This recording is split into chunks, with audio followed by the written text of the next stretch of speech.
welcome to my channel, Haylee Marie Vintage. We have made it to the possibly long-awaited New York City Fabric Haul in the Garment District and other places, because there are other places to buy fabric there. I am really excited to show you what I got here.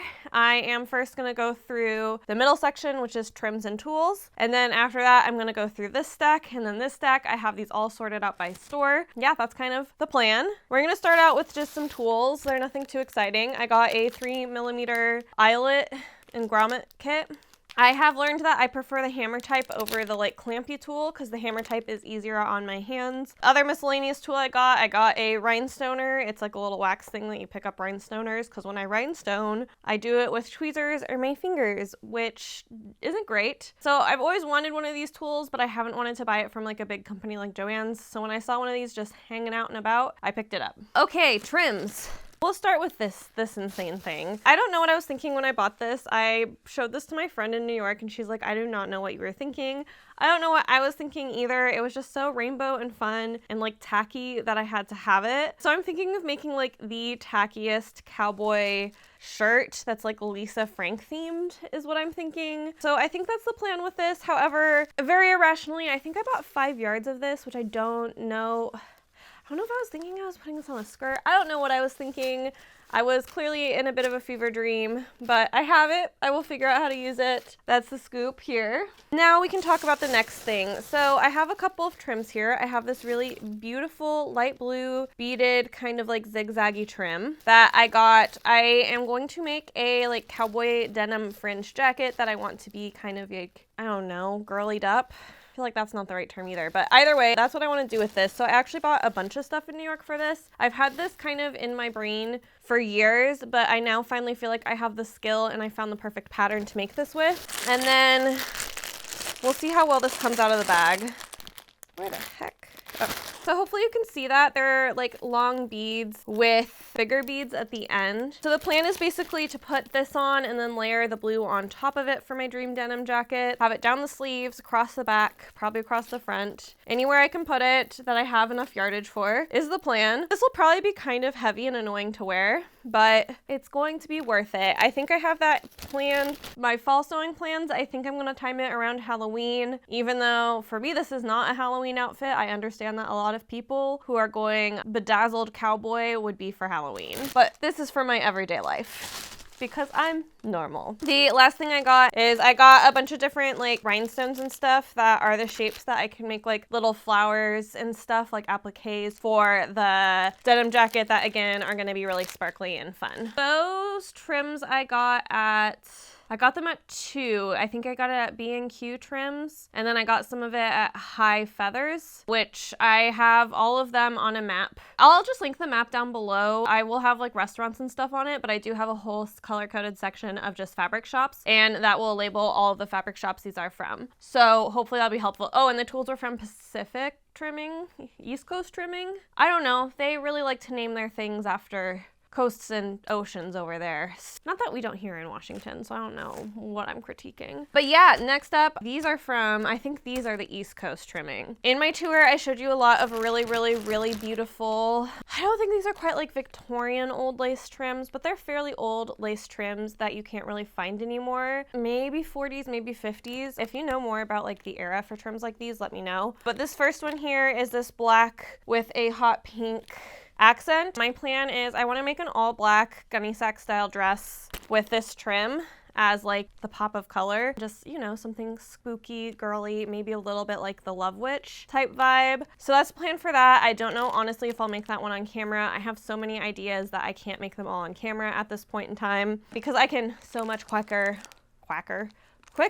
when I'm not on camera. Also from East Coast Trimming, I bought, it's this really lovely light blue that has like, it's almost like a satin stitch on it. It's really, really, really pretty. And I got, I think 5 yards of this, or maybe 7. I can't quite remember. I think I got 5 yards of all of these, but not 100% sure. And I also got, it's another blue and pink one, but kind of more tealy that has a little fringy guys at the bottom.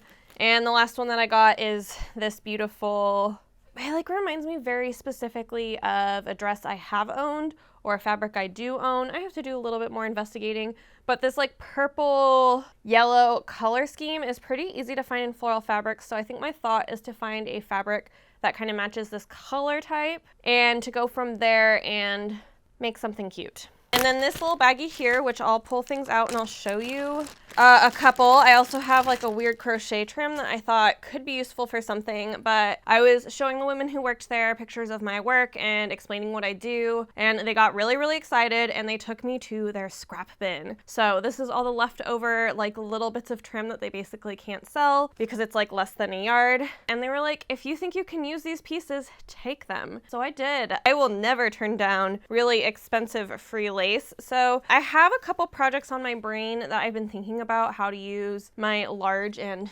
intense collection of trim, like doing like a huge trim based dress. So that's kind of on my mind. This is like a really nice like twill tape ribbon. This I'm sure will go on the inside of like a corset or something. But yeah, I was so honored that they were so excited about my work that they wanted to let me pick through their scrap bin. Cause yeah, I showed them some of like the linen patchwork stuff I do, and I think that inspired them to let me look in their trim drawer. So they were really, really great. It's East Coast trimming. I felt like they were like a little gruff when I first came in, but they really warmed up. If you shop there, just give it a minute, because you have to ring a bell for them to let you in, and you have to hold it while they let you in. And so they kind of yell at you to make that whole shenanigan process happen. So it can be a little bit discombobulating when you first go in the store, but trust me, they are lovely, and it is well worth going through that very uncomfortable social interaction. Because let's be honest, most of the time buying fabric is just weird social interaction one after the other, because I think I have a weird social interaction from all of these stores. So this one here, this is from I think AK Fabrics, but I'll double check that and I'll correct it somewhere around here if I'm wrong.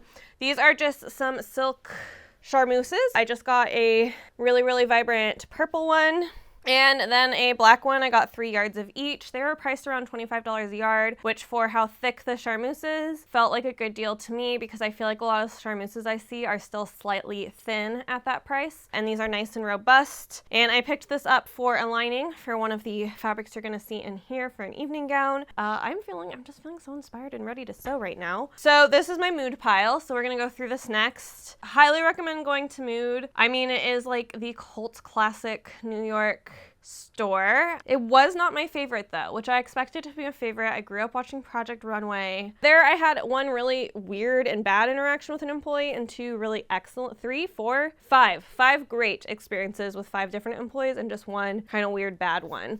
So I enjoyed shopping there, I guess is what I would say. This first one is a silk and cotton blend that is like very rainbow plaid.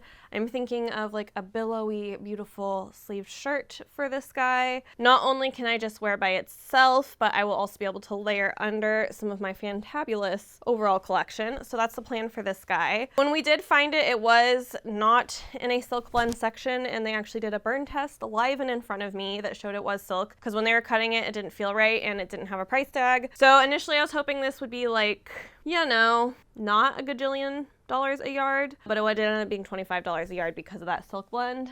But it was kind of fun to watch them do a burn test. I had not really gotten to experience that before in a store. I burn test at home all the time. And this guy here is this beautiful mint hydrangeas print. I got 5 yards of this for just a fun little summer dress. I've been looking for hydrangea fabric and mint colored fabric because I've just been in a minty hydrangea mood, and these had both of them combined, so it was perfect. I was trying to be pretty limited in what I let myself buy there because you could spend all of your money and then some at Mood. And as you can see, I had plenty of other places that I wanted to spend money. It was great that I found kind of 2 things on my list in one item. Next up, I can't wait to make these overalls. They're actually on my list to make, I think, this week.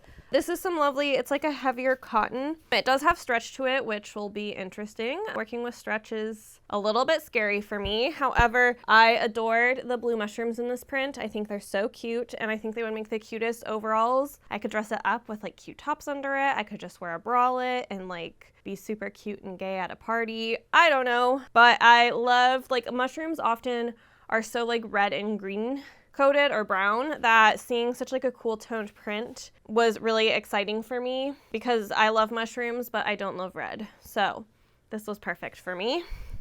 That was not on a list. I was not supposed to be picking up anything like that. Same with the rainbow fabric, I guess, technically. And then this last guy from Mood is my most exciting. This, I bought the last of it, so if you want it, too bad. Just kidding, I found some at H&M Fabric, I think, after. So if you're willing to dig in H&M, they have a whole bolt of this, but I did take the last 5 yards from Mood. This is a really, really, really vibrant wool that I am going to make the, I made a princess swing coat here on this channel a couple years ago or last year, and I'm gonna literally make the exact same coat, but out of this wool. So I'm excited, except for I'm going to make it with a hood so I can wear it in the winter, in the rain, and I'm really, really, really excited about this. I won't be making this one on camera. I'm actually going to add this to my queue pretty soon, even though I know winter's almost gone. I want to have this coat in my closet yesterday.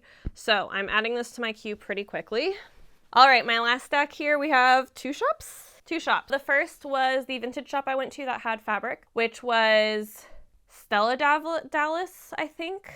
There's two shops that are named the same thing. One's like 10-foot single, I think, which is the cheaper shop. And then the other shop with the same name is the fabric shop. So I picked up quite a few things there.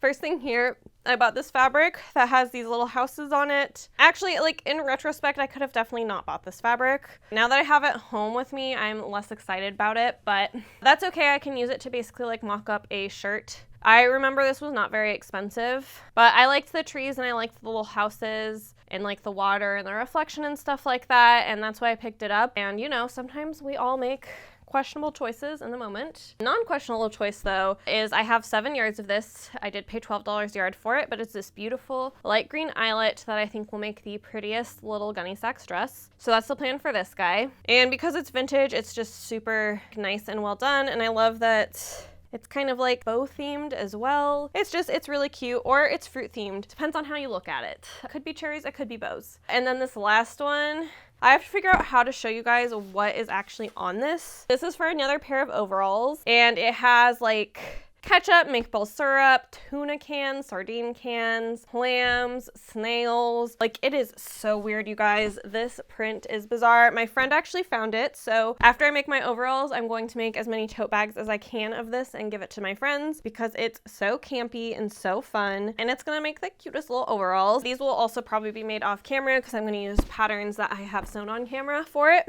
Sometimes I gotta sew some things on my own, you guys, but this one will definitely be on camera. This might be the star of the year project, which I know it just looks like some plain fabric, so hopefully you can kind of see the inside of this and see that there's some sheen to it. This is I think it's a cotton sateen, but it might even be what's the vintage term? There's a certain type of cotton that is basically polished. I think it's polished cotton. This reminded me of my dresses that I inherited from my grandma that was made of like a polished cotton like this. I was originally going to make this dress out of a silk taffeta, and I had been hunting around online. I had it all selected, but then I saw this cotton sateen in, oh, these are from New York Elegant Fabrics. But I saw this in their shop and I was thinking, if I do it in this, I can actually wash the dress. I can wash the fabric. It's cotton, so like sweating in it's less of a big deal. Like, it's just easier to work with across the board than a silk taffeta. It's cheaper, not by much, only by about $7 a yard, but I needed 8 yards of this thing. So that $7 a yard adds up quick.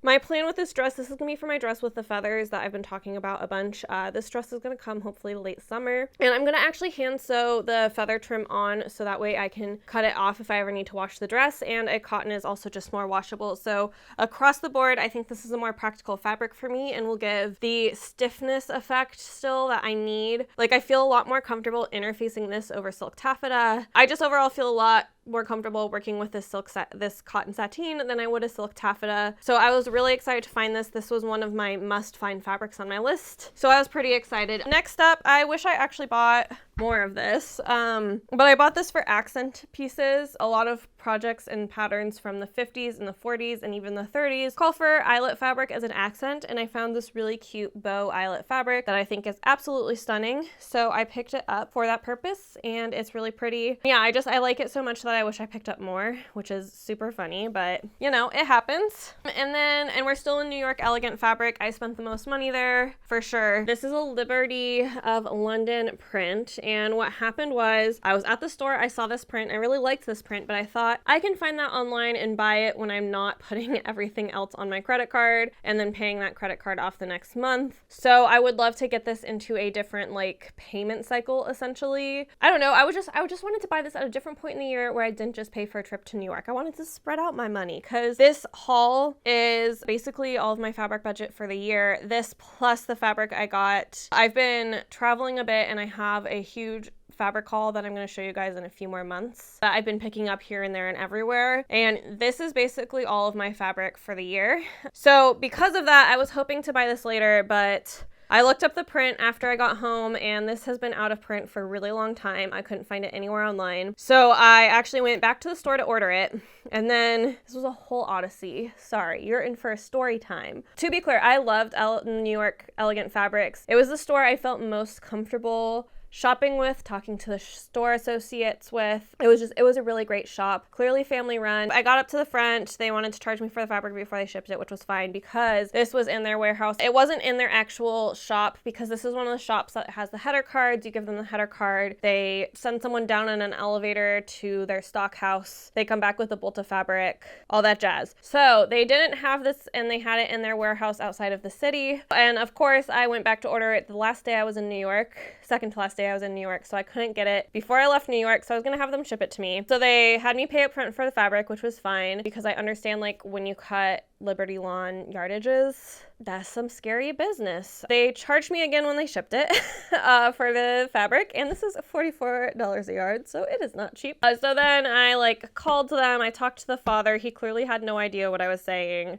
Then the son called me back, they've gotten me refunded, it's all good. They handled it really, really well, really professionally, really great. But this fabric was a bit of an odyssey, so not only is this really expensive Liberty cotton, but it was an odyssey to buy, but I have no regrets because I love this pattern so much. I am thinking of making like a little 1940s day dress with it. And this is the last fabric I got at that shop, and this is wool, you guys. This really, really fun fabric is wool. I feel like wool in general, it's really hard to find like an unserious wool that isn't like a like evil lady villain pink tweed, you know? So when I saw this and it was just like so rainbow and so fun, I absolutely love it. My plan is to make a 1930s dress with big sleeves, slim body, which means I'm gonna have to make a mock-up of that dress. So this is gonna be an ordeal for a very unplanned purchase. However, she's stunning. I love her. I love all the fabrics I got, but this might be my favorite because this is like the most, I could not find this anywhere else fabric that I feel like I bought. Everything else I feel like with enough, well, I mean, I proved I couldn't find that Liberty of London cotton. This was just something that I felt like I couldn't find anywhere but shopping in person in New York, if that makes sense. So I'm really excited. You'll see her probably in the fall or maybe spring next year. And last is my, that sounded terrible. Probably scratched some rhinestones. This is the first one I got. This is a really, really beautiful silk and it has a metallic thread through it and then also these little rhinestones. I'm thinking a nice big blousey blouse. You know, the only thing I seem to ever want to make, in theory, I buy a lot of fabric to make those, but I've hardly ever wear them. I mean, not wear them, make them. Once I make them, I wear them constantly. So I need to like kind of get a assembly line situation going for all these big poofy blouses I want to make that are all out of the same pattern. Once I get my pattern made the first time, I think I'm gonna set up a whole assembly station and make one after the other because yeah, I think this would be so cute. Big sleeves, maybe a big bow here. I think it'd be cute. And I love so there were a bunch of colors of this. I got this color particularly. There was like a more minty green that fit into like my buying something mint category. But luckily I waited to buy these till the end of my shopping. So I knew I had already found that mint green hydrangeas and I actually decided to go a little bit more dual toned. I think this will be a little bit better on my skin tone. And I also just like the way the rhinestones, the orange rhinestones really pop on this color. On the mintier green, I just don't feel like they popped quite as well. And then look at her.